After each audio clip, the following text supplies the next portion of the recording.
आज बच्चों हमारा लेक्चर नंबर 5 है, चैप्टर नंबर 2। आज जो टॉपिक्स हमने डिस्कस करने हैं उनमें यूनिट वेक्टर, नल वेक्टर और इक्वल वेक्टर, ये 3 टाइप्स ऑफ वेक्टर्स हमने डिस्कस करने हैं। सबसे पहले है यूनिट वेक्टर्स या यूनिट वेक्टर। यूनिट वेक्टर नाम से ही जाहिर है, यूनिट मीन वन, एक ऐसा वेक्टर जिसकी मैग्नीट्यूड या मॉडुलस 1 है, उसको हम कहते हैं यूनिट वेक्टर। हम कैसे डिफाइन करेंगे? ए वेक्टर हैविंग मैग्नीट्यूड और modulus 1 with no units in the given direction of vector. Unit vector की डायरेक्शन वही होगी जो असल वेक्टर की डायरेक्शन है, मैग्नीट्यूड इसकी 1 है, यूनिट इसके नहीं होते, नो यूनिट्स। इसकी रीजन क्या है, यूनिट्स क्यों नहीं होते, ये हम फार्मूले से आपको डिफाइन कर देंगे, बता देंगे। यूनिट वेक्टर को हम जाहिर करते लेटर विद अ कैप और हेड ऑन इट। अगर एक वेक्टर ए है, ये वेक्टर ए है, ये वेक्टर ए की मैग्नीट्यूड है जिसको आप मॉडुलस ऑफ वेक्टर कहते हैं। ये 3 चीजें आपके सामने लिखी हुई हैं। एक vector A, magnitude of vector A and unit vector of vector A.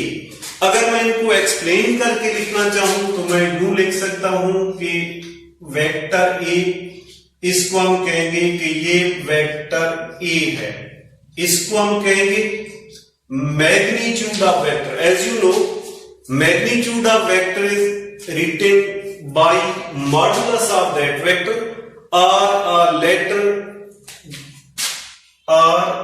letter without any arrowhead above or below it. Magnitude को या तो मॉडुलस ऑफ वेक्टर से लिखते हैं या सिंपली लेटर से लिखते हैं, उसके ऊपर साइन ऑफ एरो नहीं होता या बिलो भी नहीं होगा। इसको हम कहेंगे कि magnitude of vector A. Vector ए की मैग्नीट्यूड है। लेटर विद ए कैप और हेड ऑन इट। एक लेटर जिसके ऊपर एक हेड है, लेटर हर्फ को कहते हैं, लफ्ज A B C D, these are letters. Letter with a cap और head on it is the unit vector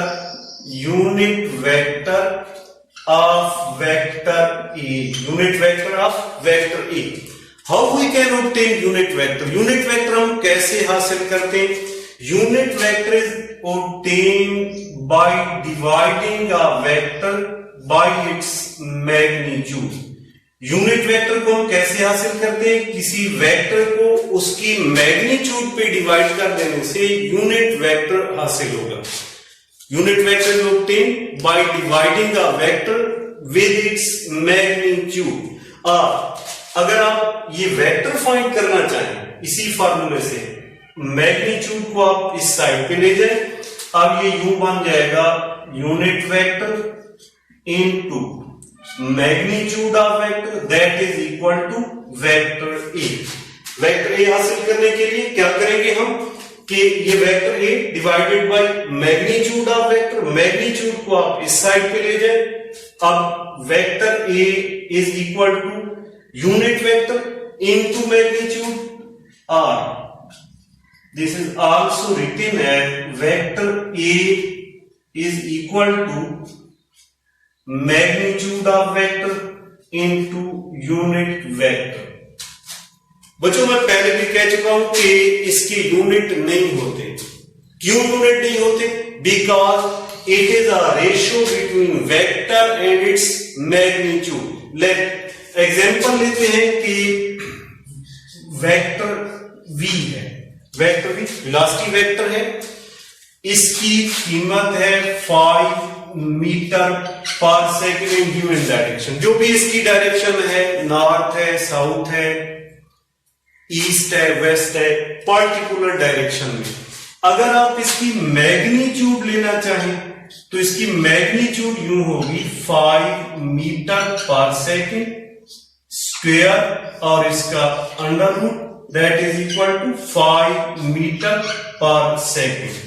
ये वेक्टर है, ये उसकी मैग्नीट्यूड है, और इसकी यूनिट वेक्टर अगर आप फाइंड करेंगे, unit vector divided by magnitude of vector, that is the 5 meter per second divided by 5 meter per second, ये कैंसल हो जाएंगे, that is equal to 1। अब यूनिट क्यों नहीं है? because it is a ratio between vector and its magnitude, similar vector है, उसी vector और उसकी मैग्नीट्यूड के दरमियान रेशियो है, so it have no units, इसके यूनिट नहीं है। अब हम डेफिनेशन में कह चुके हैं कि unit vector is a vector having magnitude और मॉडुलस 1। लाइक अगर आप यहां पर -5 मीटर पर सेकेंड ले लें तो फिर ये तो नेगेटिव में आएगा, तो इस नेगेटिव का मकसद ये हुआ कि आप इसका मॉड ले लें। जब आप इसका मॉड लेंगे 1, इसका स्क्वायर और इसका under root, that is equal to 1। Basic ये कि वेक्टर हैविंग मैग्नीट्यूड और modulus 1 with no units in the given direction of vector. अब जो गिवन डायरेक्शन ऑफ वेक्टर का लफ्ज है, अगर हम यहां दे लेते हैं नॉर्थ, जब आप फार्मूले में पुट करेंगे 5 मीटर पर सेकेंड, इसकी डायरेक्शन नॉर्थ, हुई डायरेक्शन नॉर्थ ही रह जाएगी। Unit vector is not restricted in rectangular or Cartesian coordinate system। अगर रेक्टेंगुलर और कार्टेशियन कोऑर्डिनेट सिस्टम लेते हैं, x axis, y axis and z axis. x axis पे जो यूनिट वेक्टर लिया जाएगा, I unit vector is parallel to x axis, j unit vector is parallel to y axis and k unit vector is parallel to z axis। I, j, k, 3 unit vectors, these are in rectangular coordinate system। ये सिर्फ ये नहीं है कि सिर्फ rectangular coordinate system में bound है, नहीं, और भी यूनिट वेक्टर्स हैं। सिमिलरली अगर एक सरफेस है, प्लेन है, इसके परपेंडिकुलर जो डायरेक्शन है n is the normal unit vector which is perpendicular to the plane। Similarly r unit vector, r vector है, इसकी डायरेक्शन को रिप्रेजेंट करने के लिए r यूनिट वेक्टर यूज करते हैं। r unit vector is a unit vector which is used to represent the direction of position vector। अब unit vector कितने टाइप्स के हो गए? I unit vector parallel to x axis, j unit vector parallel to y axis and k unit vector parallel to z axis. r unit vector represent the direction of position vector and n unit vector is normal to the plane, plane के perpendicular है। अब अगर हम कहीं पे 4i लिख देंगे तो ये अंडरस्टूड है कि 4 x एक्सिस की मैग्नीट्यूड है, 5j लिख दें 5 यानी y एक्सिस की मैग्नीट्यूड है, 7k लिख दें तो ये अंडरस्टूड है कि vector is along z axis. पहले नंबर पे बेटे हमने पढ़ा है यूनिट वेक्टर। अब हम स्टार्ट कर रहे हैं null vector.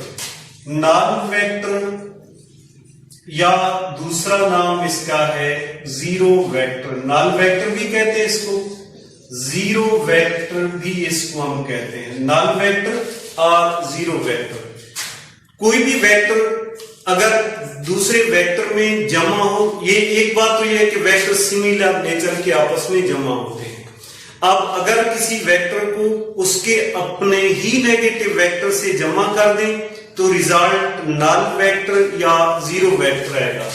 Late a vector A positive vector है, वेक्टर ए है, इसका नेगेटिव वेक्टर, इसकी डायरेक्शन को रिवर्स कर दें, ये नेगेटिव वेक्टर बन गया। नेगेटिव वेक्टर ऐसा वेक्टर होता है जिसकी magnitude same as that of vector A but direction is reverse.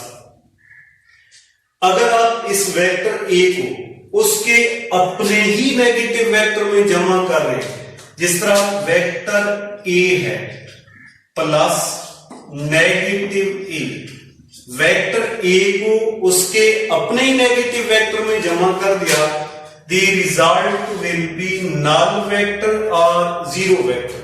Null vector or zero vector is represented by letter zero with an arrow above it or below it.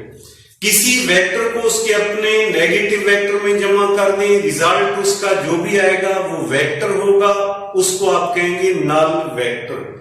Null vector is a vector having zero magnitude and arbitrary direction. इसकी direction को आप define नहीं कर सकते, क्योंकि ये दो vectors के जमा होने की वजह से रिजल्टेंट इनका वेक्टर आना चाहिए था. एक पॉजिटिव वेक्टर, उसी का अपना नेगेटिव वेक्टर, सेम मैग्नीट्यूड के वेक्टर अपोजिट डायरेक्शन के जमा कर दें तो जो भी रिजल्ट आएगा वो वेक्टर होगा, उसको आप कहेंगे null vector. A vector having zero magnitude and arbitrary direction is called null vector. Null vector rectangular coordinate system में कहां लाई करता है? अगर ये rectangular coordinate system x axis, y axis and z axis, null vector lies at origin. null vector origin पे लाई करेगा. origin पे x, y and z axis are 0. null vector is a vector having zero magnitude and arbitrary direction. बहुत सारे method है इसको हासिल करने के. एक मेथड ये भी है कि अगर किसी वेक्टर को उसके अपने नेगेटिव वेक्टर से जमा कर दें तो रिजल्टेंट नल वेक्टर आएगा, या वेक्टर्स को आप हेड टू टेल रूल के मुताबिक जमा करते हैं. पढ़ चुके हैं हेड टू टेल रूल. जिस तरह एक वेक्टर ए है, दूसरा वेक्टर बी है, ये तीसरा वेक्टर सी है, हेड टू टेल रूल के मुताबिक जमा कर रहे हैं, और लास्ट में वेक्टर डी है. ये क्लोज चेन बन गई, क्लोज पाथ बन गया इनका. अगर लास्ट वेक्टर इस तरह से जमा हो रहे हैं कि लास्ट वेक्टर का हेड फर्स्ट वेक्टर की टेल को आके ज्वाइन करे तो ये क्लोज चेन बन जाएगी और इनका रिजल्टेंट एक नल वेक्टर आएगा. इसको आप यूं लिखेंगे a plus B plus C plus D that is equal to null vector. ये नल वेक्टर है. नल वेक्टर अगर वेक्टर प्रोडक्ट में चले जाए, वेक्टर प्रोडक्ट आगे आप डिटेल से पढ़ेंगे कि दो वेक्टर मल्टीप्लाई हो रहे हैं, उनका रिजल्ट एक वेक्टर क्वांटिटी है. दो पैरेलल वेक्टर्स और एंटी पैरेलल वेक्टर्स का क्रॉस प्रोडक्ट भी नल वेक्टर देगा. ये आखिर में डिटेल में आके हम चैप्टर में जाके पढ़ेंगे. तो ये नल वेक्टर है. अब तीसरी टाइप जो हमने पढ़नी है आज, ये है इक्वल वेक्टर्स. इक्वल वेक्टर्स क्या होते हैं? नाम से ही रहा है, इक्वल मसावी vector. Two vectors are said to be equal. पहले तो ये है कि इक्वल वेक्टर्स हैं क्या? इक्वल वेक्टर्स, एक वेक्टर ए है, एक वेक्टर बी है. दो वेक्टर्स हैं, वेक्टर ए और vector B. Vector A and B are said to be equal if they have same magnitude and same direction regardless of their origin. अगर आप देखते हैं वेक्टर ए यहां से स्टार्ट हो रहा है, वेक्टर बी यहां से स्टार्ट हो रहा है. इनिशियल पॉइंट दोनों का डिफरेंट. हमने इनिशियल पॉइंट को नहीं देखना, हमने ये देखना है कि इनकी लेंथ और direction. Length of line give magnitude and sign of arrow give the direction.